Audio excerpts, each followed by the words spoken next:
Welcome back, GED scholars. In this RLA Reasoning Through Language Arts exam video, we are going to review inferences when it comes to fiction passages. Folks, as you can see from the screen, fiction passages will make up around 30%, well, I should say 30 to maybe 35% of the passages that you will read on the RLA exam, which means the rest of the passages you will read will be nonfiction.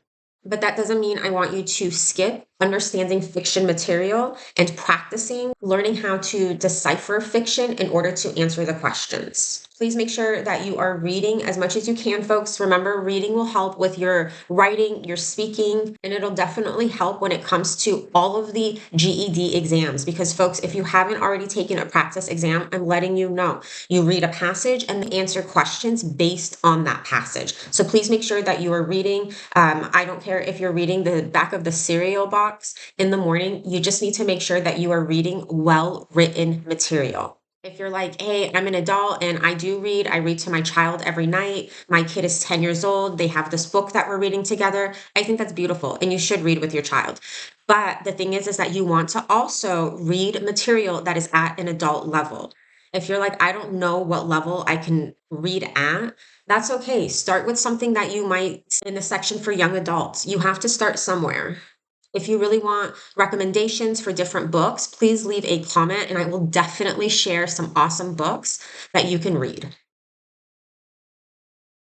So when it comes to the RLA exam, for both fiction and nonfiction, you're going to need to make inferences. So an inference is a conclusion or opinion that is formed because of known facts or evidence. And I know it says known facts or evidence, but it's the known facts or evidence that's in the passage, folks. And when they are asking you to read a passage and then they ask you to answer these questions, what you're really doing is you're pulling text-based evidence from that passage. And I think that's really important for people to understand that whatever they're asking you in this question is based off of the passage, which means that they can't expect you to know anything other than what they are sharing with you. I know that one of the videos, I think it's the cause and effect video, where we read a passage and one of the answer choices brings up the fact that, it's like Muslims and Christians during the time weren't trading. And the thing that I bring up when we review that question is I'm telling the audience, you folks, that that word, that we read in that answer choice, Muslim, never showed up in the passage. In the passage, they use the term Ottoman Empire. And the fact that, this is an RLA exam, it's not like it's a social studies exam. So the test makers can't assume that you as the test taker know that the Ottoman Empire was ruled by Muslims. And therefore, that answer choice is not it's not going to be the answer because they're introducing a new term. What I'm trying to get at, folks, is basically when you read a passage, whatever the question is asking you, you have to be able to find that answer within that passage. The test makers are not expecting you to be able to go online and do your own little research in order for you to answer this question. No, everything that you need is going to be in the passage and you're going to use text-based evidence. This concept of text-based evidence is also really important when it comes to the extended writing response. If you review the rubric for the extended writing response, you will see within the first trait, to get 2 points, it says right here, generates text-based arguments, which means that you are going into the passages that they give you. They'll give you 2 passages, and you have to decide, okay, where is this text-based evidence that I could pull from this passage in order to write my essay? So whether it's fiction or nonfiction, you definitely want to make sure you understand that when you are reading, you are going to pull inferences. You're going to come to a conclusion or an opinion, and it's based off of what is being presented in the passage itself. There are 5 parts to a fiction passage. You have the plot, you have characters, you have theme, the author's point of view, and figurative language. So let's go ahead and look at each one of these elements or parts of a fiction. First up, plot. So the plot is the events in a story, and it's usually chronological, which means that it's shared as a beginning, middle, and end. And there's always going to be some type of conflict or problem in the story. That's kind of what makes a story interesting, is that we have this character and you might love the character in the beginning, you might not like them so much, but there's this main character and they're going to go through something, some type of conflict or problem. Something is going to help rescue them, and then we have our happy ending. So as we can tell from the screen, I went ahead and I Googled what is the plot of Little Red Riding Hood. It's a story that most of us have heard when we were growing up. And if you haven't, well, here it is. Google AI went ahead and created this detailed breakdown for us. So basically, the story or the plot of Little Red Riding Hood is that this little girl is tasked by her mother to take food to her grandmother who lives in the woods. Well, the encounter is that she meets this wolf and she starts talking with him and she shares that she's going to her grandma's house. The deception is that the wolf, knowing where the grandmother lives now, takes a shortcut and arrives first. He tricks the grandmother and eats her. Well, the trap is that the wolf then disguises himself as the grandmother, and Little Red Riding Hood is confronted and she's tricked all because of this wolf's disguise. And she ends up being eaten as well. So the rescue of the story is there's this huntsman who hears the wolf's loud snoring because he's sleeping. He just ate two human beings. And he goes ahead and he saves Little Red Riding Hood and the grandmother by cutting open the wolf and getting them out of the belly. So this is the plot of a story.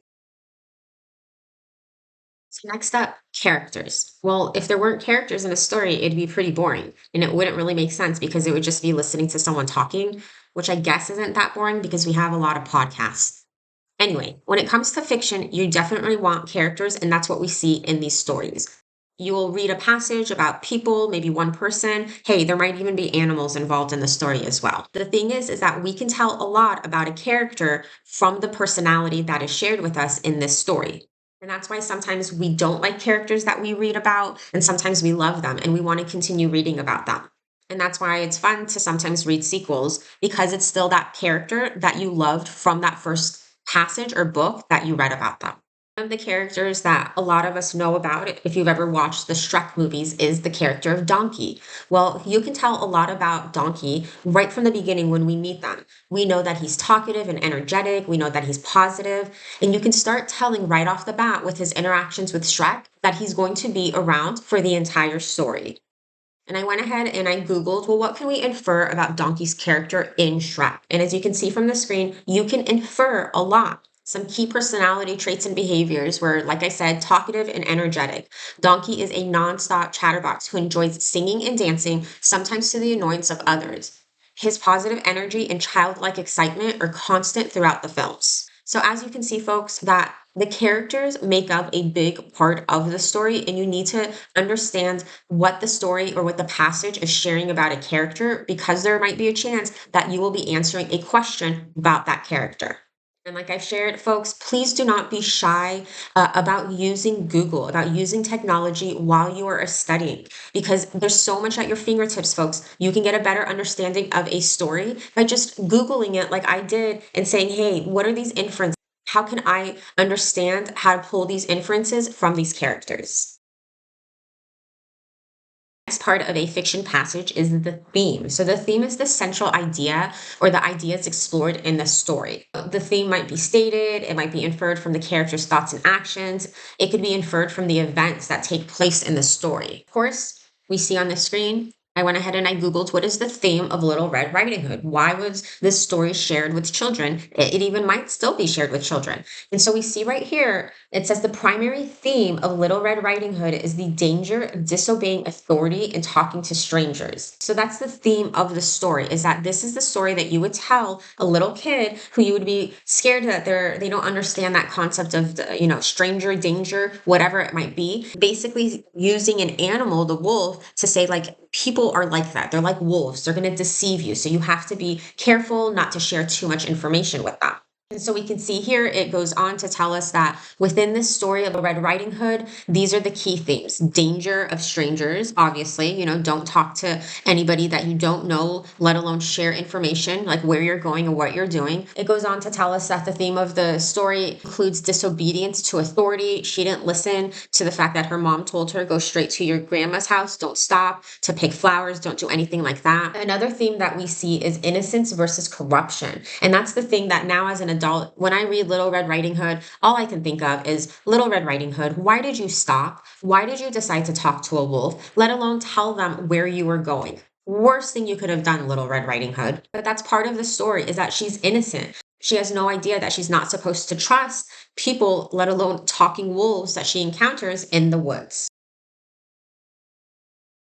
Next up, Part of the fiction passage you want to pay attention to is the author's point of view. So that's going to be the narrator's position in relation to the story being told. And so it might be a third person point of view or the first person point of view. If you're kind of confused right now and you're like, wait, doesn't point of view matter on like, what the opinion is, what they're thinking? Like, isn't that a point of view? Correct. That is a point of view. Like if I was writing an article for something and I was talking about the destruction of mining for diamonds, I would have a point of view. But when it comes to fiction passages, when we talk about an author's point of view, we're talking about, okay, is it a third person or is it a first person narration? And I know that you know, especially by now, this far into the video, that I'm going to come and I'm going to Google fiction passages and point of view GED. And of course, we have AI overview that shares this information that lets us know that the point of view in a fiction, it refers to the perspective from which the story is told. So we have the types of point of view right here, folks. Like I said, you could either be first person narrator, where you would use the pronouns I or we. It might be second person. The narrator speaks directly to the reader using you. And so it's kind of drawing you into that story. And then we read stories where we have third person point of view or narration. And that's when the narrator, like we saw on the slide, is outside of the story. And so we see those pronouns being he, she, or they.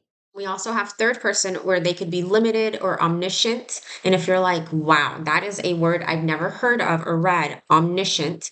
Omniscient means that that person is going to be able to, that narrator, I should say, knows a lot about everybody in the story versus the limited third person, as you can see right here, only knows one character's thoughts. And I know this is a side step, but I want to make sure that you know this little tool that you can use. If you're like, how did you know to pronounce this word omniscient? Well, folks, if you go ahead and use Google again, and in the search bar, put omniscient, or I mean, obviously you wouldn't be pronouncing the word if you don't know it, but spell the word. And then after that, put pronounce. And what you will see, what will appear is that this box will appear and it'll share with you what the word sounds like. And then there's this speaker right here. And so when you click on it, it'll say the word for you so you can hear it. And then to the right, you might have noticed that there are these lips that are also helping you with pronouncing.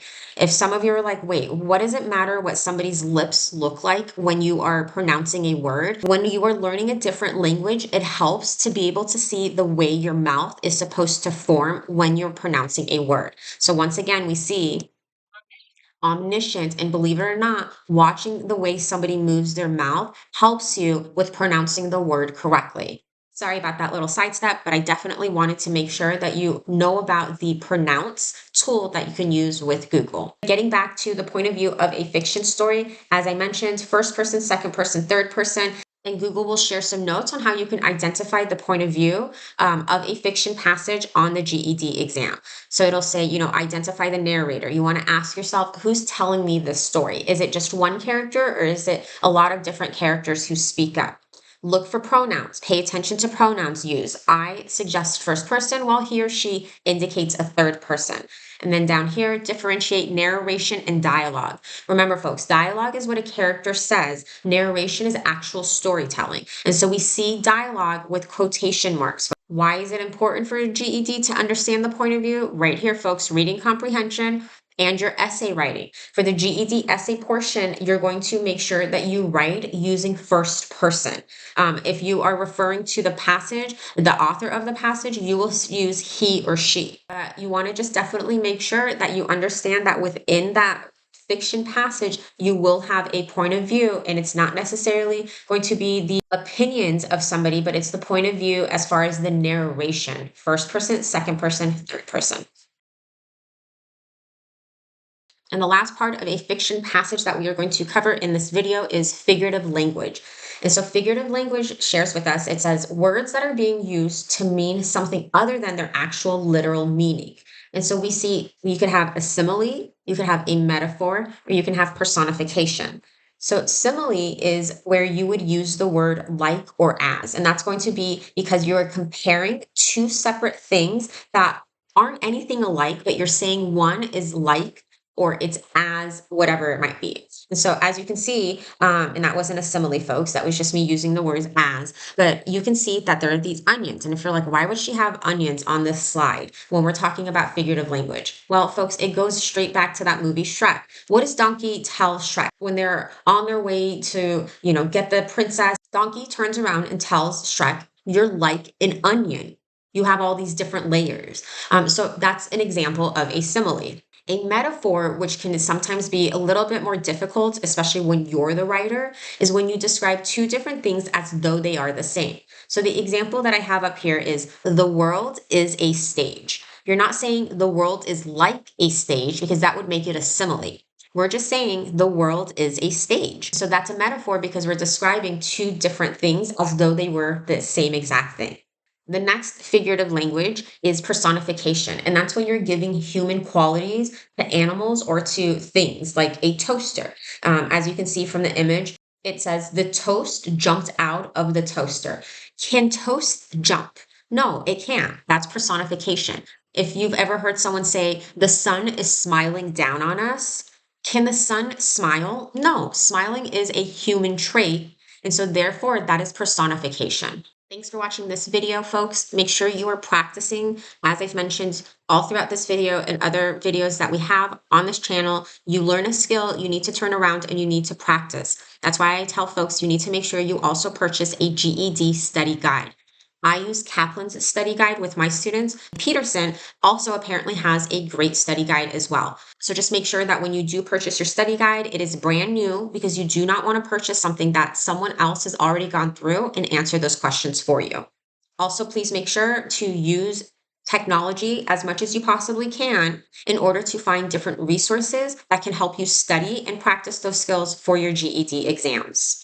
And don't forget to check out gedtalk.com/resources. The last PSA that I'm going to share, because I'm an avid reader, make sure to read, folks.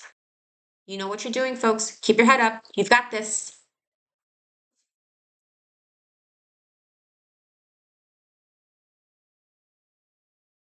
I like technology. I'm all about free resources when it comes to studying for your exam. So once again, do not be shy about going online, pulling up Google and searching parts of a fiction passage GED. And you'll notice that it'll give you an AI overview, which is awesome. And it's going to share information that you might not have heard in this video. So please make sure you pay attention to that. But as you can see, a lot of what you are seeing on the screen is exactly what you did here in the video. So what I like is when we come down here, it says how to apply this for the GED. And that's the thing, folks, when you're searching, whether you're using Google, Yahoo, whatever you're using to search, make sure that you input GED in your search so it pulls up information that's relevant to what you are studying for. So as we see once again, how to apply this for GED, focus on the question, right? Because we're talking about the parts of a fiction story or a fiction passage that you're going to read. Identify the parts. What did we talk about? What were those parts? Characters, setting, the plot of the story. What's going on? What is that overall structure? Draw conclusions, make inferences. There's that word, folks, inferences, about how characters are influenced by events, the sequence of their actions, and the story's main message. And like you can see down here, use evidence. Support your answers by referring to details and evidence directly from the text. As I mentioned, folks, these test makers aren't trying to trick you at all. It is a multiple choice test, folks. So they give you a passage, they ask you a question based on the passage. Those 4 answer choices, 3 will be wrong, 1 will be right. You can go back to that passage and say, hey, in that first paragraph, 3 lines down, this is where I read this information, which means that the answer choice for this question has to be D or whatever it might be. Just make sure you understand, use that evidence. And like I always like to do is come back up here and I click on more. I go to books. And I'm going to scroll down because I went ahead and I looked at the first 2, and they do share the lesson with you, which is a good thing if you want to read again about the 5 parts of a fiction passage. But then when I came down here, and this is really the thing, folks, like I tell all my students, get a study guide book. This one that we see in front of us that we're about to click on, it is a Peterson's. I have never used Peterson, but I do respect the fact that there are companies that are making these great guides to help you study for the exam. And I know sometimes, especially especially right now. You may not be able to afford purchasing a guide. They usually run between $20 to $25. Please make sure that you lean on the information that's provided for free online. So this one right here, I'm going to click on this link. And once again, the great lesson. I went through and I read this, and it shares a lot of what I shared in this video and some other information. But once again, folks, after they shared that lesson with you, and this great, I love it. It says right here, the reading skills that the GED test covers. Who is the narrator? What is the setting and mood? So they're getting you into thinking the way you should be thinking once you get to test day. But as you continue to move through the lesson, we come right here, folks. This is why you need to purchase a guide, because there's only so much that you can find online. So it says questions 1 through 3 refer to the following passage. And we're not going to read this. I want you to do this on your own. But what you're going to do is you're going to read the passage and then you're going to answer the questions. And remember, always rely on what you read. If you come to an answer choice and you're like, wait, they're talking about something or maybe using a term that it's not coming from the passage, it's not coming from any type of inference that you could make from that passage, then you want to make sure, okay, that's not the answer choice, and you go to the next one. But when you're practicing, make sure you read your passage, you answer the question, and then you review what the correct answer is and why that was the correct answer. So as I mentioned, folks, there's a lot that we can use online. We appreciate these different companies that offer us material, resources at no additional cost to us. This is something that the company allowed Google Books to do, was to share a preview of what you would see if you were to purchase the entire guide.